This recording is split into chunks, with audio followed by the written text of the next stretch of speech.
Bonjour et bienvenue à l'atelier C'est pour toi. Aujourd'hui, pour ceux qui me suivent sur les réseaux sociaux, notamment Facebook, je suis en cours de réalisation d'une cape, un manteau cape pour moi et que je rehausse de broderie. Et on m'a posé la question comment je fais, notamment pour placer aux endroits judicieux mes broderies. Alors, déjà, quand un vêtement, on est en cours on va dire de le coudre, il est toujours bien à chaque étape de s'arrêter si on veut le broder et savoir si, avant de coudre, il ne vaudrait pas mieux broder ou s'il faut broder après cette couture. Donc, toujours rester très attentif à ça parce que des fois, eh bien, une fois qu'on a cousu, c'est à moins d'avoir une machine professionnelle de type PR. Quand on est sur une brodeuse familiale, par exemple une manche qui est déjà fermée cousue, c'est impossible à broder ou très difficile. Donc il vaut mieux broder avant de coudre la manche. Donc il faut penser toujours, est-ce que je vais pouvoir broder après avoir cousu ou est-ce que je dois broder avant d'avoir cousu?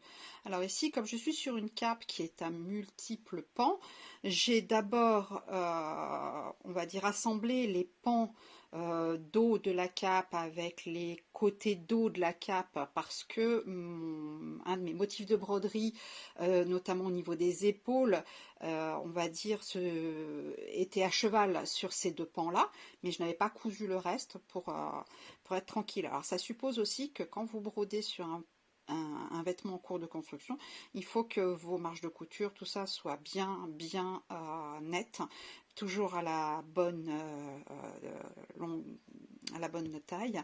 Moi je fais 1 cm et du coup je suis extrêmement attentive au fait que mes marges de couture soient vraiment très précises. D'abord parce qu'en couture, avoir des marges de couture précises fait qu'on a un travail en général mieux fini.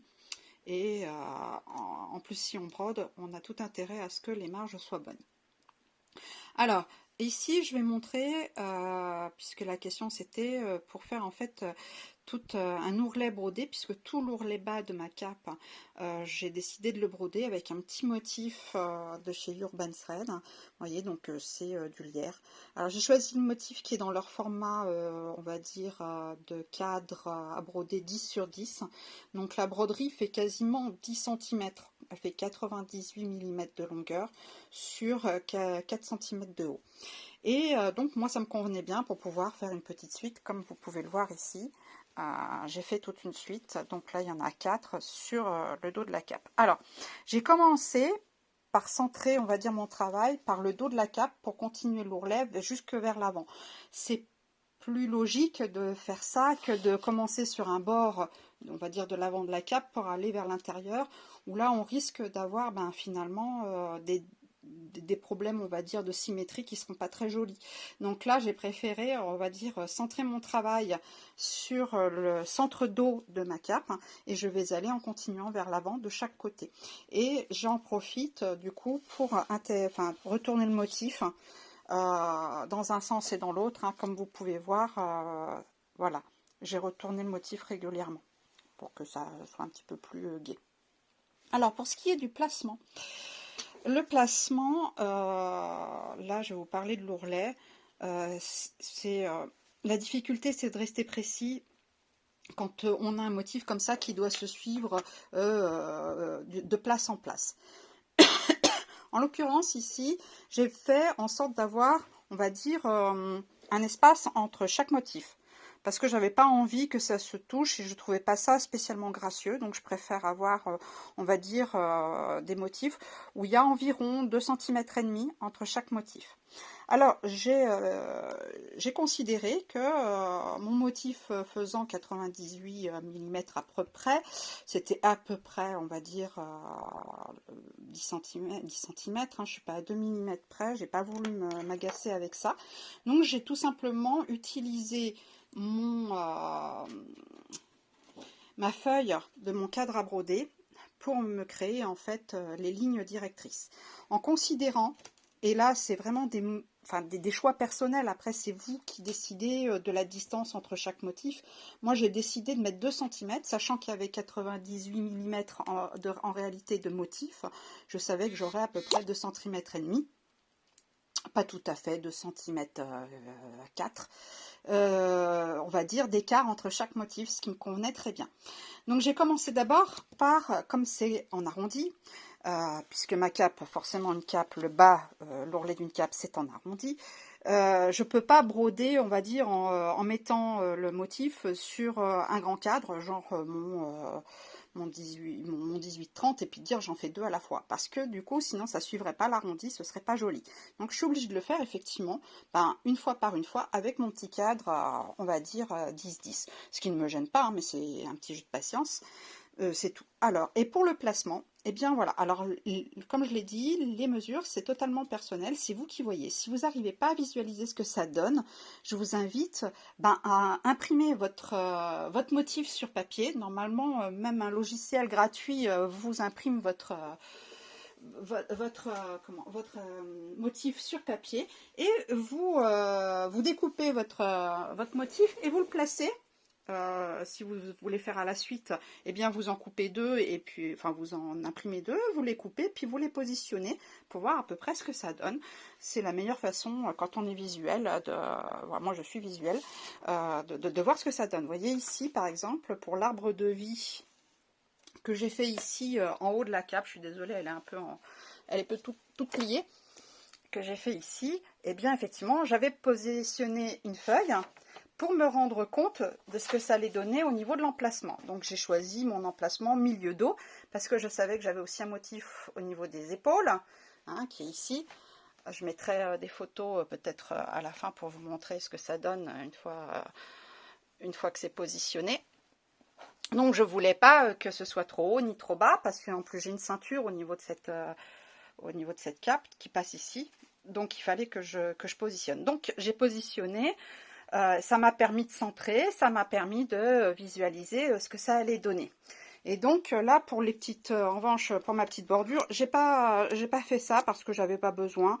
Je me rendais bien compte, ça va, je visualisais bien. Après, c'est une gymnastique personnelle, c'est pas, voilà, c'est pas compliqué. Au bout d'un moment, on prend l'habitude. Je suis désolée, j'essaye de positionner. Voilà, si ça tient, ça va peut-être pas tenir.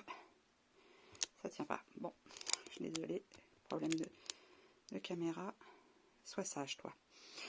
Et donc, voilà. Donc là, ça va être une histoire donc de mesure personnelle. Je voulais que ce soit, on va dire, tout le long, en fait, du bas de ma cape. Donc là, j'ai commencé, j'ai fait le dos, et je continue vers le côté dos, et ensuite vers le côté devant et le devant. Et donc, j'ai commencé, vous voyez, j'ai fait des marques. Alors ici, ces 2 paires d'aiguilles là, ça n'est pas des marquages, c'est uniquement pour tenir l'ourlet de mon assemblage de cape ouvert.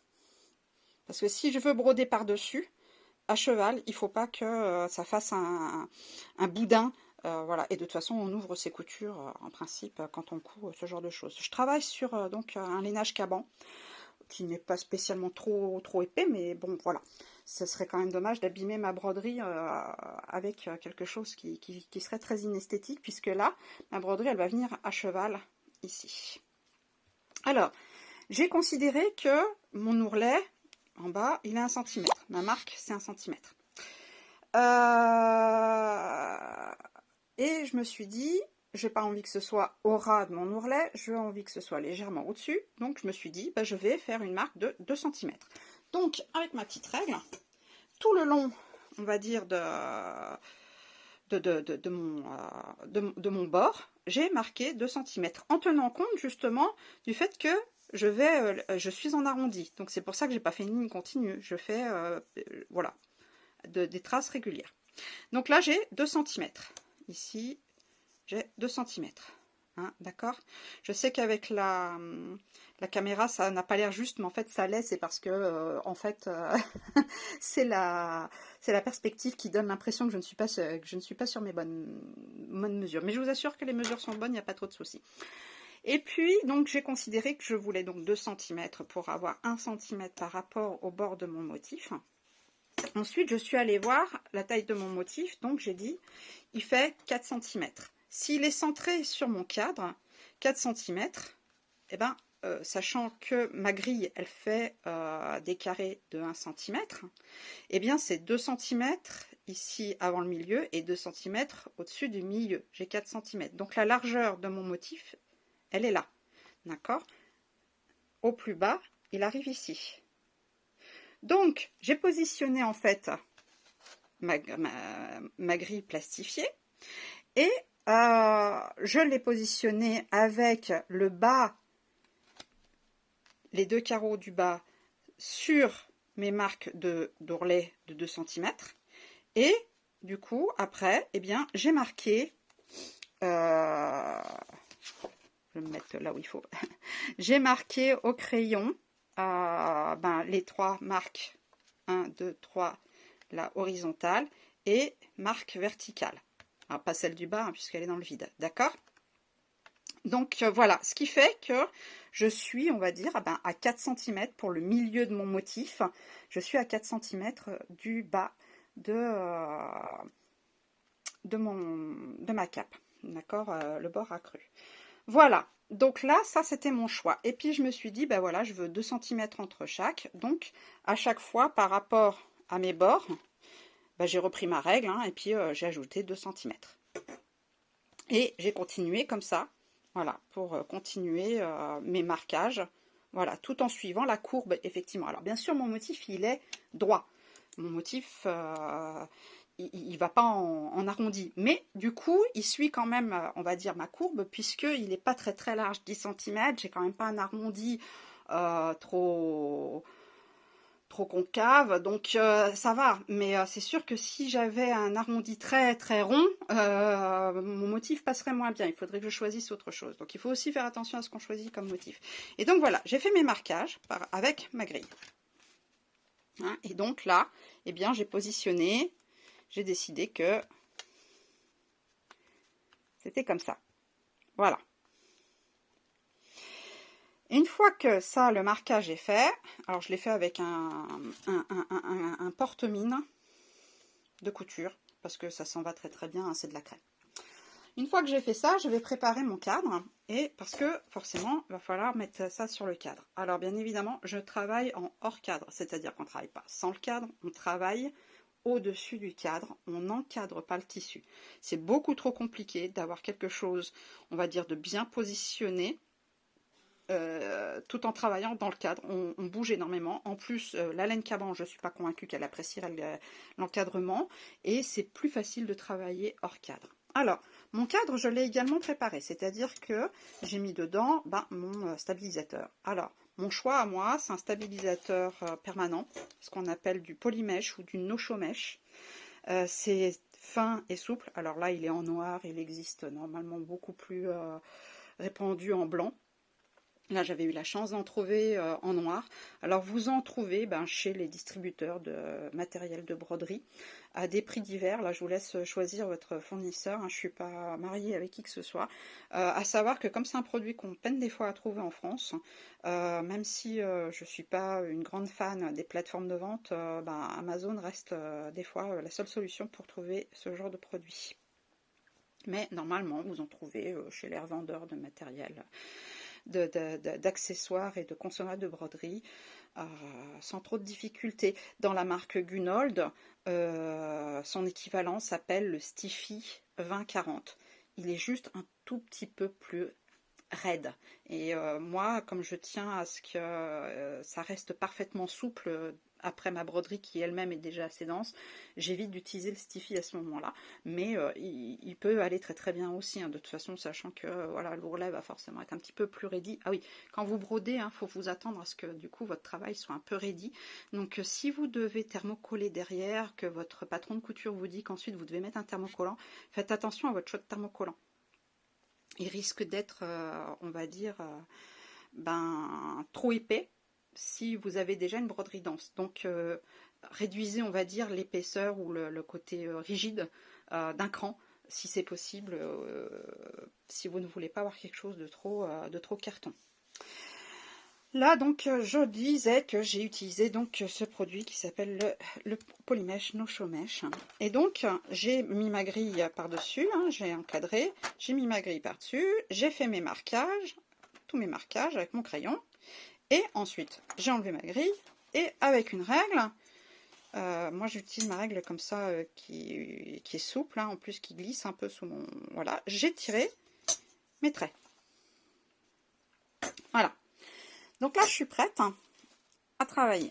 Alors, ici, j'ai déjà avancé mon travail. J'ai mis 2 épingles fines sur la ligne, donc, du milieu du motif. D'accord? La ligne horizontale. Alors, il y a 2 possibilités. Soit je me contente de ça, pour pouvoir ensuite positionner sur mon cadre en pliant au niveau de mes épingles. Si ça ne va pas, eh bien, utilisez les épingles comme un repère et retracez une ligne, puis ensuite enlevez les épingles. Il se peut que selon la nature de votre tissu, ce soit vraiment très très compliqué d'utiliser on va dire cette méthode du pliage avec les aiguilles. Ça peut manquer, on va dire, de finesse et manquer de précision. Donc là, moi, j'utilise la méthode, pardon. Désolée, je donne mal au cœur aux gens qui me regardent. Donc là, moi, je vais utiliser la méthode des aiguilles parce que ça me suffit. Puisque mon motif n'est pas en continu, soyons clairs. Hein, mon motif, il est en discontinu. Il y a 2 cm et quelques entre chaque pièce. Donc même si j'ai 1 millimètre de différence de hauteur, ça ne se remarquera pas. Alors, évidemment, ça ne va pas tenir tout seul. Alors, je sais qu'il y a un débat sur les histoires de colle temporaire. Moi, je m'en sers, mais je me sers exclusivement de celle-ci, la Gunold K400. Parce que depuis le temps que je l'utilise, et ça fait une paire d'années, j'ai jamais été déçue. Elle ne fait pas de tâches. Elle colle bien sans dire de faire de dégâts avec mes tissus. Les repositionnables, on peut se repositionner plusieurs fois. Elle ne sent pas trop mauvais. Je ne vais pas dire qu'elle sent rien, mais en tout cas, pas de quoi éternuer, alors qu'avec la 505, j'ai mal au naseau. Et franchement, elle ne laisse pas, elle ne laisse pas de traces, elle ne laisse pas de résidus. Elle est facile à utiliser et voilà. Donc pour moi, c'est la plus sûre. Et alors, j'arrête pas de le dire, une colle temporaire, il ne faut pas vaporiser comme un fou avec. Hein. L'idée, comme en plus c'est un collage temporaire, il n'y a pas besoin d'en mettre 3 tonnes. Et bien souvent, si on a des taches ou si on a des problèmes de résidus que ça reste collant indéfiniment, c'est parce qu'on en a trop mis. Et puis qu'il faut laisser légèrement sécher avant de poser dessus. Alors, moi je m'en sers parce que je ne vois pas comment faire tenir mon projet autrement qu'avec ça. En tout cas, temporairement, le temps que je mette des épingles pour assurer mon coup, parce que là, en plus, il va falloir que je balade, on va dire, toute une très grande pièce, là, puisque c'est une cape en laine, c'est une pièce lourde, que je vais devoir aller positionner sur ma machine, je ne peux pas me permettre que ça bouge. Donc, il va falloir que je sécurise ensuite avec des épingles. Mais la colle me permet de bien positionner mon travail, de vérifier que je suis bien au carré, et comme ça, après, je mets délicatement des épingles autour. Alors, sachant qu'ensuite, dans la machine à broder, j'ai ajouté sur le motif, parce que ma brodeuse à moi me l'autorise, un faux filage. Alors, je vous le montre. Vous voyez, il y a un rectangle autour de mon motif, c'est normal, c'est le faux filage. Alors, toutes les machines ne proposent pas l'option faux filage, j'en suis bien consciente. Mais le faux filage, ça peut être vraiment, vraiment nécessaire si vous avez par exemple une ligne où vous devez faire un motif en continu et où vous devez vraiment faire en sorte que le début et la fin soient parfaitement raccord. Alors, pour ça, c'est pour ça qu'il faut utiliser un encadrement en faux filage, parce que ça vous permet, avant de commencer le motif, de vérifier que vous êtes bien raccord. Parce que si vos 2 faux filages sont bien raccords, eh bien, a priori, vos motifs seront raccords. Si vous n'avez pas l'option faux filage dans votre machine, Il existe des faux filages qui sont offerts gratuitement sur plusieurs sites, et notamment je pense à Creative Kiwi. Il n'y a pas longtemps, sur leur site, ils ont mis dans leur modèle, leur freebies, dans leurs motifs gratuits, toute une panoplie de cadres de faux filage. Alors évidemment, c'est pas des faux filages qui vont être comme le mien au ras du motif, ça va être des faux filages qui vont faire, on va dire, le contour de votre de votre cadre, de la taille de votre cadre. Donc, mais ça a l'avantage au moins d'être pratique pour celles qui n'ont pas cette option faux filage, de l'utiliser. Simplement, vous les téléchargez, ensuite vous les mettez sur une clé USB et vous venez les enregistrer. Si vous avez, normalement toutes les machines à broder ont une petite mémoire de motifs, et vous venez les enregistrer dans la mémoire de votre brodeuse. Et comme ça, vous pourrez vous en resservir. Donc simplement, ce que vous faites, c'est que quand vous voulez vous en servir, vous commencez par ça, et ensuite vous appelez votre motif. Si vous ne pouvez pas faire une combinaison de motifs, voilà. Si vous pouvez faire une combinaison de motifs, eh bien vous faites comme moi, modification de broderie, et vous importez chaque motif l'un après l'autre. Alors on commence par le motif et ensuite on met l'encadrement, ou l'inverse, ça n'a pas tellement d'importance. Voilà. Mais c'est très pratique. Alors je le mets moi parce que ça a le côté pratique de maintenir, de donner un maintien supplémentaire à mon travail. Comme moi je travaille là sur un projet qui est assez lourd tout autour de mon motif, je préfère vraiment sécuriser l'affaire et pas prendre le risque que ça bouge pendant le travail, ce qui serait vraiment tout à fait dommage. Même si j'ai mis des épingles, moi j'aime bien avoir parachute avant, arrière, de côté et airbag dans tous les coins, et pas devoir pleurer sur un raté. Voilà, donc là je vais tout simplement, alors je vais essayer de faire ça, que vous me regardiez faire. J'espère que vous y verrez quelque chose. Là je regarde plus, donc ça va être compliqué. Je vais essayer de me positionner de façon à ce que vous voyez ce que je fais. Donc, je prends ma colle. Je vais mettre 2 petits traits de colle au niveau de mon cadre.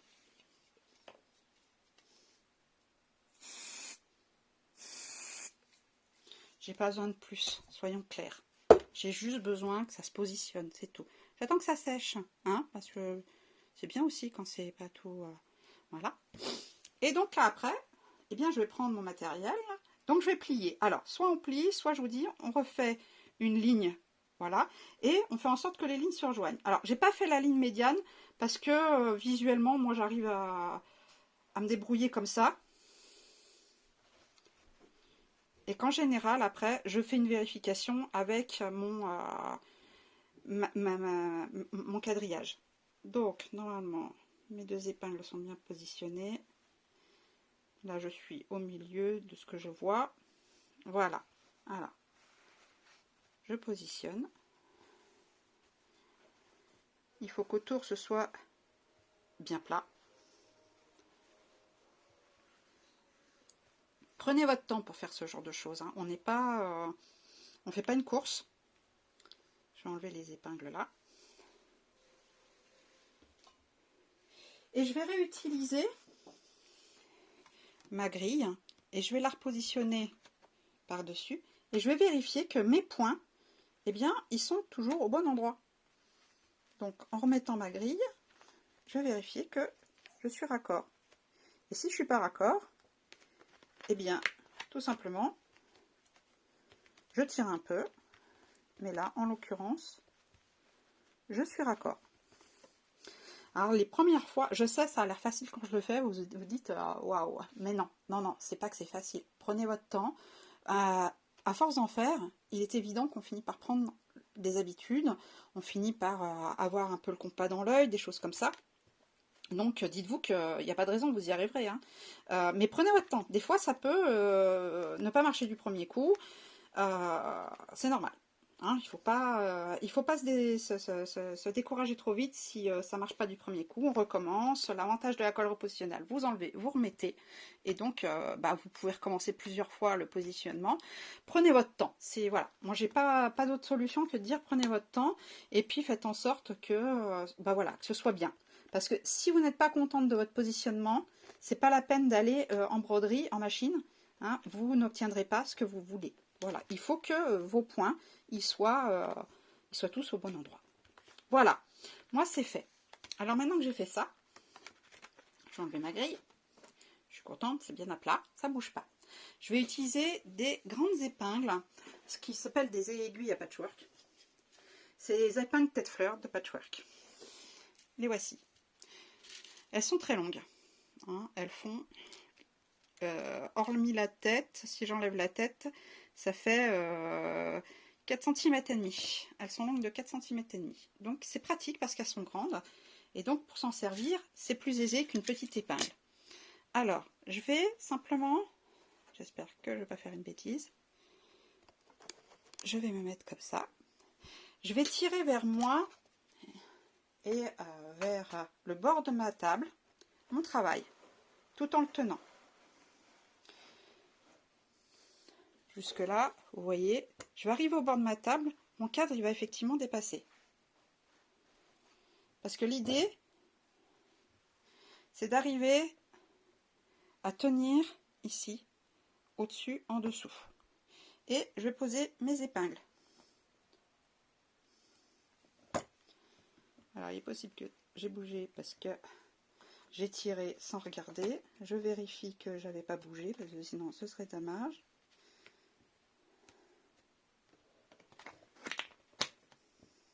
Non, c'est bon. Ici, c'est toujours bon. Là, je vois pas. Ah oui, il est là. C'est bon. Voilà. Donc, je vais continuer à mettre des épingles. Donc, d'être un petit peu dans le vide, ben, ça aide, hein, puisque on se retrouve dans le vide. Voilà. Alors, on met bien au bord pour éviter d'avoir des épingles qui vont se retrouver au milieu du travail. Hein. L'idée est pas là. Donc, j'ai mis 2 épingles en bas. Je vais mettre 2 épingles de côté. Ou en haut, plutôt, peut-être. Parce qu'en haut, je risque moins de me gêner. Alors, là, je vais légèrement soulever. J'ai soulevé mon cadre sur le côté et je vais épingler en haut.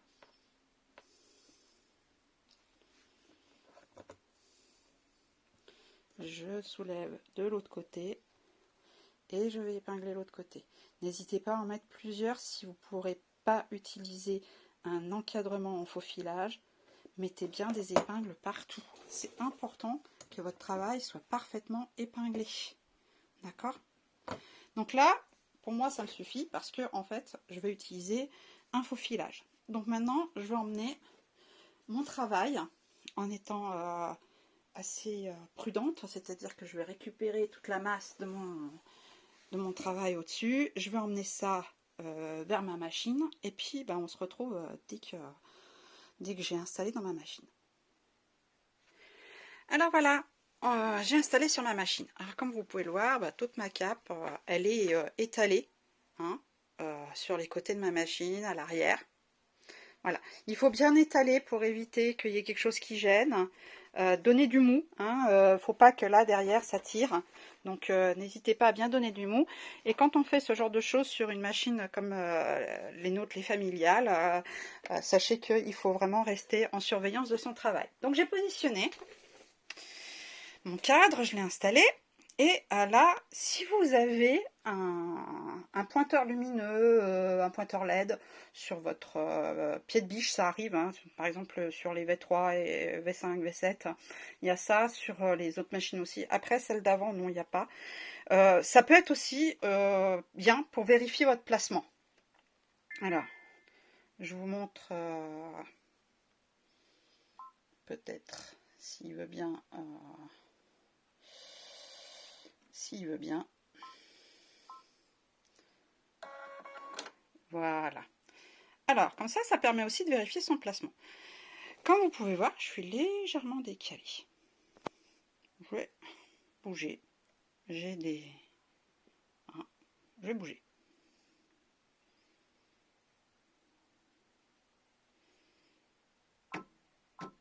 Voilà. Et un petit peu... Alors, ça, on peut le faire si le motif n'est pas trop limite dans votre cadre. Hein. Je vous conseille généralement si vous êtes débutante sur la méthode, d'utiliser un cadre un peu plus grand. Ça peut paraître très chiant, mais en fait, c'est aussi une possibilité pour vous de vous déplacer dans le cadre, chose que vous ne pourrez pas faire si votre cadre il est à la limite de votre motif. Ici, j'ai peu de marge, parce que mon motif, effectivement, eh bien, il est... comment il est à 98 mm, mon cadre fait 10-10, donc j'ai à peine voilà, 2 mm pour bouger. Donc, bon, moi ça va aller, mais c'est vrai que ça peut être gênant. Je sais pas pourquoi il a bougé. Je vais le remettre à sa place. Voilà. Et bon, là en hauteur on peut bouger, mais moi sur la largeur, effectivement, je suis un peu limitée, quoi. J'ai intérêt quand même à avoir bien positionné. Donc après, quand vous commencez à être bien à l'aise avec la méthode du placement, du hors cadre, placement précis, etc., ça va aller tout seul. Voilà, donc là-bas maintenant, je vais lancer ma broderie. Alors moi, j'ai éliminé mon cadre de faux filage parce que là, comme j'ai bien épinglé, tout se passe bien, je ne vais pas forcément le faire. Mais je vous conseille de le faire, hein. C'est vrai que c'est fait ce que je dis, pas ce que je fais. Mais là, en l'occurrence, le problème, c'est qu'il faudrait que je change de taille de cadre, ce que j'ai pas très envie de faire. Je peux le refaire si je change la taille de ma distance, par exemple. On va faire comme ça. Je vais pouvoir le remettre pour vous montrer quand même. Voilà. Sauf que quand c'est comme ça, il bouge l'animal. Ouais. Bon. Je suis pas hyper ravie. Voilà. Voilà. Donc là, j'ai pu remettre en place. Donc si vous faites un faux filage comme le mien, c'est-à-dire que vous appelez le faux filage, il faut d'abord l'appeler et ensuite refaire le placement avec pointeur LED si vous avez un pointeur LED. Donc si vous n'avez pas de pointeur LED, c'est pas non plus dramatique, hein. On va se rappeler que c'est pas... Voilà, moi j'ai travaillé pendant des années sans pointeur LED, sans rien du tout, et même pas avec les cadres de faux filage quand ça n'existait pas. Et en fait, je vérifiais un petit peu, juste avec mes règles, mes cadres, mes grilles, que ça fonctionnait. C'est sûr que plus on a des petits outils, et plus on est précis. Mais là, en l'occurrence, la précision, elle vient aussi avec l'expérience. Donc, encore une fois, le multiplacement. Je connais beaucoup de personnes qui ont des machines à petit cadre et qui se rendent compte qu'elles sont limitées dans la taille de ce qu'elles peuvent faire et du coup se disent c'est pas grave, je vais faire du multiplacement. Alors multiplacement c'est super, hein, c'est pas le problème, sauf que mine de rien il faut se rappeler que ça demande, on va dire, voilà, une certaine expérience. On ne réussit pas du premier coup. Voilà. Même moi, il m'arrive de foirer, hein, et ça fait enfin voilà, 12-13 ans que je brode, que je fais du placement, du multiplacement. On peut toujours se foirer. Donc on peut avoir manqué de précision, etc. Donc quand vous faites ça, prenez votre temps, hein. Moi là, je l'ai annoncé quand j'ai publié mon travail. Là, j'ai fait 4 fois, il m'en reste 20 à faire. Donc voilà, il faut être patient, hein, c'est pas fait pour être fait à la va-vite, mais c'est un choix après personnel de décoration. Après, vous n'êtes pas obligé de faire tout ce que je fais. Il y a des façons, on va dire, de customiser ses vêtements peut-être un peu moins violentes que la mienne. Mais enfin, si vous voulez faire ce genre de customisation, dites-vous que ça prend du temps et que il faut se donner le temps de le faire tranquillement, sans vouloir aller trop vite, parce que en général, c'est comme ça qu'on rate tout. Et il faut tout défaire. Le vêtement qu'on est en train de construire, si jamais on a vraiment raté, ça veut dire qu'il va falloir tout défaire et qu'il va falloir recouper une pièce. On n'a pas toujours tout le tissu non plus qui permet de recouper entièrement une pièce. Donc c'est one shot, hein. Voilà, c'est comme quand vous avez customisé un vêtement que vous avez acheté, un chemisier, un t-shirt, c'est one shot. Donc si c'est foiré, le t-shirt ou le chemisier, il peut finir poubelle. Donc entraînez-vous éventuellement sur des pièces de tissu que voilà, moi je dirais des cotons de récupération, des choses comme ça. Entraînez-vous à faire des raccords, faire du en continu ou faire des placements pour vérifier que vous atteignez un niveau de précision qui est satisfaisant. Voilà. Et dites-vous que voilà, ça vient pas comme ça dans la minute. On a des fois la chance du débutant, des fois on l'a pas. Et puis une fois ça marche et une fois ça marche pas. Donc prenez votre temps à chaque fois pour faire toutes les étapes correctement. Voilà, eh bien je vous remercie de m'avoir suivi. Et puis si vous avez des questions, n'hésitez pas, hein, soit ici sur YouTube ou bien sur ma page Facebook Atelier C'est pour toi, ou bien sur le groupe des brodeuses machines addictes. Voilà, merci. Très bonne fin de journée. Au revoir.